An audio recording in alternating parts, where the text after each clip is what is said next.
அஸ்ஸலாமு அலைக்கும். தம்பி நல்லா இருக்கீங்களா? என்ன பீச்சுக்கு வந்தீங்களா? சிறுவர்களின் தோழர் நபிகள் நாயகம் ஸல்லல்லாஹு அலைஹி வஸல்லம் அப்படின்னு சொல்லி ஒரு செயல் திட்டம் எடுத்திருக்கிறோம்.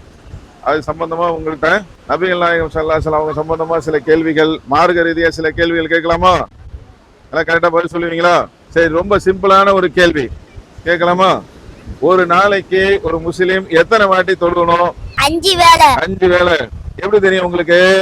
நான் பள்ளிக்கு போய் தொழுவேன். தொழுகிறது வந்து பாத்துக்கிட்டேன். அப்படியா? நீங்க 5 நேரம் தொழுக போவீங்களா? அல்லாஹ்வுடைய கிருபையினால நல்ல பதில் சொல்லிட்டாரு, அல்ஹம்துலில்லாஹ். சரி, அடுத்தது உங்களுக்கு தொழுகை சம்பந்தமான கேள்விதான் இன்ஷா அல்லாஹ். இப்ப தொழுகையில வந்து தக்பீர் கட்டும்போது முதல்ல வந்து தக்பீர் கட்டுவோம்ல, அடுத்து வந்து என்ன செய்யணும்? அல்லாஹ் வாயித் பைனி ஓத வேண்டும். அல்ஹம்துலில்லாஹ். சரி, அடுத்து வந்து ருக்குல என்ன சொல்லணும்? சுப்ஹான ரப்பியல் அலீம். சுப்ஹான ரப்பியல் அலீம். கரெக்டா பள்ளிக்கு தொழுவலாம் போயிருவீங்களா? அல்ஹம்துலில்லாஹ். அல்லாஹ் உங்க கல்வி நியாயத்தை அதிகப்படுத்துறோம் இன்ஷா அல்லாஹ்.